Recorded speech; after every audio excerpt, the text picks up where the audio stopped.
الرحمن الرحيم الحمد لله رب العالمين والصلاة والسلام على رسوله الأمين وعلى آله وصحبه أجمعين أما بعد. പ്രിയമുള്ള വിശ്വാസിനികളെ, സഹോദരി സഹോദരന്മാരെ, സൃഷ്ടാവായ റബ്ബിന്റെ വിധിവിലക്കുകൾ ജീവിതത്തിന്റെ എല്ലാ മേഖലകളിലും പരമാവധി പാലിക്കണമെന്ന് ഉണർത്തുകയാണ്, വസിയ്യത്ത് ചെയ്യുകയാണ്. അല്ലാഹു സുബ്ഹാനഹു വ തആല തൗഫീഖ് നൽകി അനുഗ്രഹിക്കുമാറാവട്ടെ. ഏറെ പുണ്യമാക്കപ്പെട്ട ശ്രേഷ്ഠതയുള്ള പവിത്രതയുള്ള ദിനരാത്രങ്ങളിലൂടെയാണ് നമ്മളൊക്കെ ജീവിച്ചുകൊണ്ടിരിക്കുന്നത്. അല്ലാഹു സുബ്ഹാനഹു വ തആല പവിത്രമാക്കി തന്ന 4 മാസങ്ങളിലെ ദുൽഹിജ്ജ മാസത്തിലൂടെയാണ് നമ്മളൊക്കെ കടന്നുപോയിക്കൊണ്ടിരിക്കുന്നത്. ദുൽഹിജ്ജ മാസത്തിന്റെ പ്രത്യേകത നമുക്കറിയാം. എല്ലാ ഇബാദത്തുകളുടെയും ഒരു സംഗമ മാസമാണ് യഥാർത്ഥത്തിൽ ദുൽഹിജ്ജ എന്ന് പറയുന്നത്. നമ്മുടെ നാട്ടിൽ നിന്ന് ആളുകൾ ഹജ്ജ് ചെയ്യാൻ വേണ്ടിയിട്ട് മക്കയിലേക്ക് പോകുന്ന അല്ലെങ്കിൽ ഹജ്ജ് ചെയ്യുന്ന ഒരു മാസമാണ് ദുൽഹിജ്ജ. ദുൽഹിജ്ജ മാസത്തിന്റെ ആദ്യത്തെ 10 ദിവസത്തിന് നമുക്കറിയാം ഏറെ പ്രാധാന്യമുണ്ട്. വിശ്വാസികളെ സംബന്ധിച്ചിടത്തോളം പരിശുദ്ധ റമളാനിൽ ഇബാദത്തുകളിൽ മുഴുകിയതുപോലെ ഈ ദിവസങ്ങളിൽ ഇബാദത്തുകൾക്ക് വേണ്ടി അവർ സമയം കണ്ടെത്തണമെന്നത് പ്രവാചകൻ സല്ലല്ലാഹു അലൈഹി വസല്ലമയുടെ കൽപ്പനയാണ്. മാത്രമല്ല ഈ ദുൽഹിജ്ജ മാസത്തിലെ ദുൽഹിജ്ജ 9 യൗമ അറഫ, ദുൽഹിജ്ജ 9ന്റെ പ്രത്യേകതയായി ഹദീസുകളൊക്കെ പരിശോധിച്ച് നോക്കുമ്പോൾ നമുക്ക് ധാരാളക്കണക്കിന് പ്രത്യേകതകൾ കാണാൻ കഴിയും. അതിൽപ്പെട്ട ഒന്ന്, ദുൽഹിജ്ജ 9ന്റെ അന്ന് പ്രവാചകൻ സല്ലല്ലാഹു അലൈഹി വസല്ലമ അറഫയിൽ നിൽക്കുമ്പോഴാണ് ഈ ദീന് പൂർത്തിയാക്കി തന്നിട്ടുണ്ട് എന്ന പരിശുദ്ധ ഖുർആനിന്റെ ആയത്തിറങ്ങുന്നത്.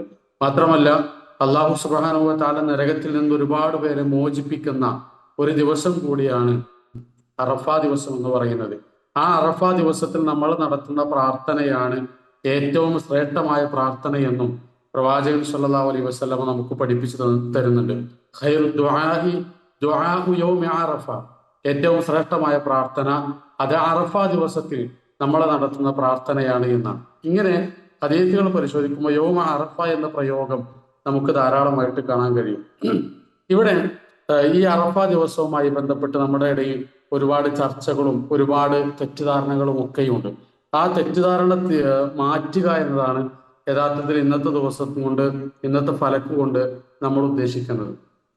ശരിക്ക് യൗമ അറഫ എന്ന് പറയുന്നത് ദുൽഹിജ്ജ 9ന് അല്ലെങ്കിൽ ആ ദിവസത്തിന് പറയുന്ന ഒരു പേരാണ്. എന്തുകൊണ്ടാണ് ദുൽഹിജ്ജ 9ന് യൗമ അറഫ എന്ന പേര് വന്നത്? ആ ദുൽഹിജ്ജ 9നാണ് അറഫയിൽ ഹാജിമാരെല്ലാവരും സംഗമിക്കുന്നത് എന്നതുകൊണ്ടാണ്. മാത്രമല്ല ദുൽഹിജ്ജ 8ന് യൗമു തർവിയ എന്ന പേരുണ്ട്. അതേപോലെ തന്നെ ദുൽഹിജ്ജ 10ന് ബലിപെരുന്നാളിന്റെ അന്ന് യൗമുൻ നഹർ, ബലി അറക്കുന്ന ദിവസം എന്നതിന് പേരുണ്ട്. ദുൽഹിജ്ജ 11, 12, 13 തീയതികൾക്ക് അയ്യാമു തശ്രീഖ് എന്നും നമുക്ക് കാണാൻ കഴിയും.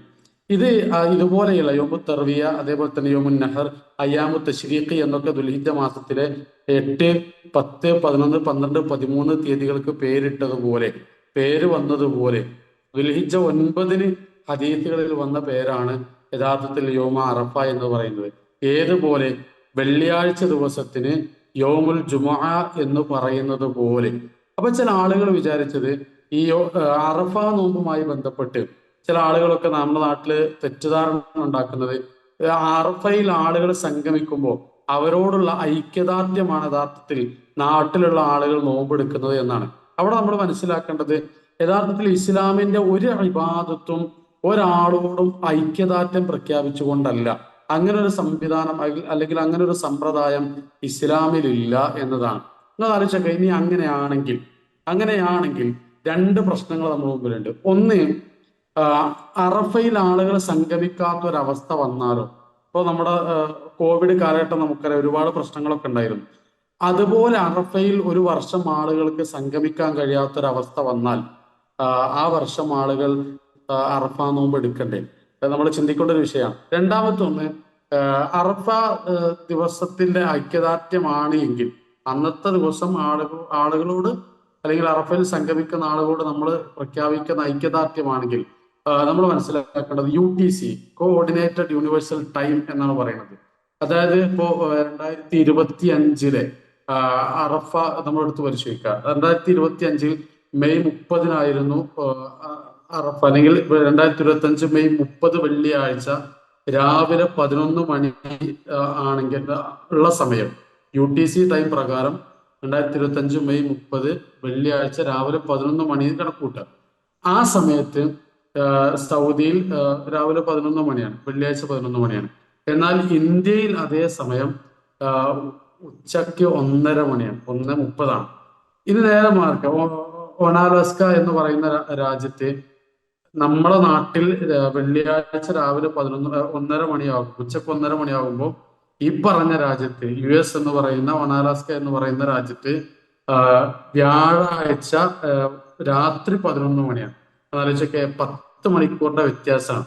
അതേപോലെ തന്നെ ന്യൂസിലാൻഡില് വെള്ളിയാഴ്ച രാത്രി 9 മണിയാണ്. അതായത് 13 മണിക്കൂർ എന്താണ് UTC ടൈം പ്രകാരം മുൻപിലാണ് എന്നതാണ്. ഇങ്ങനെ സമയത്തിൽ ഒരുപാട് വ്യത്യാസങ്ങൾ ഉണ്ടാവും. അതിപ്പോ ഇന്ന് നമുക്കത് മനസ്സിലാക്കാനും സമയം കണക്കൂട്ടാനൊക്കെ ഇന്ന് സംവിധാനങ്ങളുണ്ട് എന്നതാണ്. അപ്പൊ ശരിക്ക് അറഫ നോമ്പ് നമ്മൾ എടുക്കേണ്ടത് എന്നാണ്? നമ്മുടെ നാട്ടിൽ എന്നാണോ ദുൽഹിജ്ജ 9 അന്നാണ് നമ്മൾ അറഫ നോമ്പ് എടുക്കേണ്ടത്. അപ്പൊ നമ്മൾ മനസ്സിലാക്കേണ്ടത്, അപ്പൊ ഒരു ചോദ്യം ഉണ്ടാവും, ലോകം മുഴുവനും ഒന്നിച്ചല്ലേ നോമ്പെടുക്കേണ്ടത്, അങ്ങനെയല്ലേ പരിഗണിക്കേണ്ടത് എന്ന്. അല്ല എന്നതാണ്. അപ്പൊ അതിന് പ്രമാണമുണ്ടോ എന്ന് ചോദിച്ചാൽ ഉണ്ട് എന്നതാണ്. അതായത് ഖുറൈബ് റളിയല്ലാഹു ഉദ്ധരിക്കുന്ന ഒരു സംഭവം കാണാൻ പറ്റും. ഉമ്മൽ ഫസ്ൽ ബിൻത് ഹാരിസ് അവരെന്ത് ചെയ്യാണ്, ബഅസഹു ഇലാ മുആവിയത ബിശ്ശാം, മുആവിയ റളിയല്ലാഹു ഷാമിൽ നിൽക്കുമ്പോൾ അദ്ദേഹത്തെ ഷാമിലേക്ക് പറഞ്ഞേക്കാണ്. ആ സമയത്ത് ഫഖദിത്തു ഷാമ ഫഖളൈതു ഹാജതഹ, ഷാമിലെത്തി അവരുടെ ആവശ്യങ്ങളൊക്കെ നിർവഹിച്ചു. വസ്തുഹില്ല അലയ്യ റമളാനു വഅന ബിശ്ശാം, അവര് ഷാമിലാകുന്ന സമയത്ത് റമളാനിന്റെ മാസപ്പിറവി കാണാൻ. ഫറഅയ്തുൽ ഹിലാല ലൈലത്തുൽ ജുമുഅത്തി, അങ്ങനെ വെള്ളിയാഴ്ച രാവിലെ എന്ത് ചെയ്തു, അവര് മാസപ്പിറവി കണ്ടു. സുമ്മ ഖദിംതുൽ മദീനത ഫി ആഖിരി ശഹർ, അങ്ങനെ റമളാനിന്റെ അവസാനമാകുമ്പോഴാണ് അവര് തിരിച്ചു മദീനയിൽ എത്തുന്നത്. ആ സമയത്ത് അബ്ദുല്ലാഹി ബിൻ അബ്ബാസ് റളിയല്ലാഹു അൻഹു അവരോട് ചോദിക്കുന്നുണ്ട്, ഈ മാസപ്പിറവിയുമായി ബന്ധപ്പെട്ട്, മത്താ റഅയ്തുമുൽ ഹിലാല, നിങ്ങൾ എപ്പോഴാണ് മാസപ്പിറവി കണ്ടത്? ആ സമയത്ത് അവർ പറഞ്ഞു, ലൈലത്തുൽ ജുമുഅ, ഞങ്ങള് വെള്ളിയാഴ്ചയാണ് കണ്ടത് എന്നാണ്, വെള്ളിയാഴ്ച രാവിലാണ് കണ്ടതെന്നാണ്. ഫഖാൽ, അപ്പൊ ആ സമയത്ത് ഇബ്നു അബ്ബാസ് റളിയല്ലാഹു അൻഹു പറഞ്ഞത്, അങ്ങനെയാണെങ്കിൽ ഞങ്ങൾ സബത്ത് ദിനത്തിലാണ്, ശനിയാഴ്ചയാണ് ഞങ്ങൾ മാസപ്പിറവി കണ്ടത് എന്നാണ്. അപ്പൊ ഇവിടെ നമ്മൾ മനസ്സിലാക്കേണ്ടത്, ഈ സംഭവവുമായി ബന്ധപ്പെട്ട് അതിനെ വിശദീകരിച്ചുകൊണ്ട് പറയുന്നുണ്ട്, മദീനയിൽ നിന്ന് ഏകദേശം 700 മൈൽ ദൂരത്തുള്ള ഷാമിൽ അവര് മാസപ്പിറവി കണ്ടത് എന്നാണോ, അന്നത്തെ ആ മാസപ്പിറവി പ്രകാരമാണ് അവരെന്ത് ചെയ്യണത്, ഷാമില് നോമ്പെടുക്കുന്നത്. അവിടെ മാസപ്പിറവി കണ്ടതിന്റെ അടിസ്ഥാനത്തിലാണ് അവർ പെരുന്നാൾ ആഘോഷിക്കുന്നത്. മദീനയിൽ വരുമ്പോൾ മദീനയിൽ അവർ മാസപ്പിറവി കാണുന്നത് ഒരു ദിവസം വൈകിട്ടാണ്. എന്നാൽ മദീനക്കാര് വെള്ളിയാഴ്ച നോമ്പെടുത്തിട്ടില്ല, മറിച്ച് അവർ ശനിയാഴ്ച രാവിലെ മാസപ്പിറവി കണ്ടതിന്റെ അടിസ്ഥാനത്തിലാണ് എന്ത് ചെയ്യുന്നത്, അവര് നോമ്പെടുക്കുന്നത്. അപ്പൊ നമ്മൾ മനസ്സിലാക്കേണ്ടത്, നമുക്ക് എന്നാണോ ദുൽഹിജ്ജ 9 അന്നാണ് നമ്മൾ നോമ്പെടുക്കേണ്ടത്.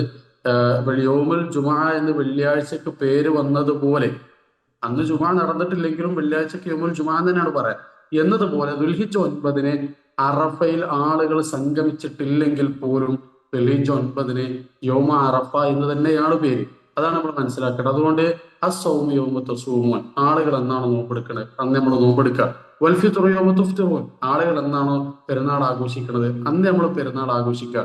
വൽ അദ്ഹ യൗമ തുളഹൂൻ, ആളുകൾ എന്ന് ബലിപെരുന്നാൾ ആഘോഷിക്കുന്നു അന്ന് നമ്മൾ എന്ത് ചെയ്യുക, ബലിപെരുന്നാൾ ആഘോഷിക്കുക. ചില ആളുകളൊക്കെ എന്ത് ചെയ്യുന്നുണ്ട്, 0 ഹവറുമായിട്ട് അവരിങ്ങനെ രംഗത്ത് വരികയാണ്. എന്ന് പറഞ്ഞാൽ ചില ആളുകൾ എന്ത് ചെയ്യും, അവരൊരു ദിവസം നേരത്തെ മാസപ്പിറവി കാണും.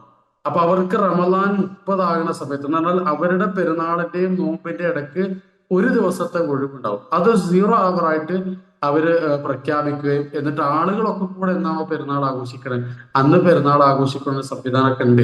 ഈ വിഷയത്തിൽ ഒരുപാട് ചർച്ചകളൊക്കെ ഉണ്ടെങ്കിൽ പോലും പ്രമാണങ്ങളോട് ഏറ്റവും ചേർന്ന് നിൽക്കുന്നത്, പ്രമാണങ്ങൾ നമ്മളെ പഠിപ്പിക്കുന്നത്, നമുക്ക് എന്നാണോ ദുൽഹിജ്ജ 9 അന്നാണ് അല്ലെങ്കിൽ അന്നാണ് നമ്മൾ നോമ്പ് അനുഷ്ഠിക്കേണ്ടത് എന്നാണ്. ആ നോമ്പിന്റെ പ്രത്യേകത പ്രവാചകനോട് ചോദിക്കുന്നുണ്ട്. സൗമയോമ അറഫ, അറഫ നോമ്പിനെ കുറിച്ച് പ്രവാചകനോട് ചോദിച്ചപ്പോൾ പ്രവാചകൻ പറഞ്ഞത് കഴിഞ്ഞു പോയതും വരാനിരിക്കുന്നതുമായ ഓരോ വർഷത്തെ പാപങ്ങൾ അള്ളാഹു പുറത്തു കൊടുക്കുന്ന. അതുകൊണ്ട് പ്രമാണങ്ങൾ എന്താണോ പഠിപ്പിക്കുന്നത് അതിനനുസരിച്ച് നമ്മുടെ ഇബാദത്തുകൾ മുന്നോട്ട് പോവുക. ഇബാദത്തുകൾ ഒരിക്കലും ഒരാളോടുള്ള ഐക്യദാർഢ്യമല്ല. അങ്ങനെ ഒരു ഇബാദത്തും പഠിപ്പിക്കപ്പെട്ടിട്ടില്ല, അങ്ങനെ ഒരു സമ്പ്രദായം ഇസ്ലാമിലില്ല എന്ന് നമ്മൾ മനസ്സിലാക്കുക. അള്ളാഹു തൗഫീഖ് നൽകി അനുഗ്രഹിക്കുമാറാവട്ടെ. ربنا تقبل منا انك انت السميع العليم وتب علينا انك انت التواب الرحيم. ربنا اتنا في الدنيا حسنه وفي الاخره حسنه وقنا عذاب النار. آمين آمين برحمتك يا أرحم الراحمين. وصلى الله على نبينا محمد. الحمد لله رب العالمين. السلام عليكم ورحمة الله وبركاته.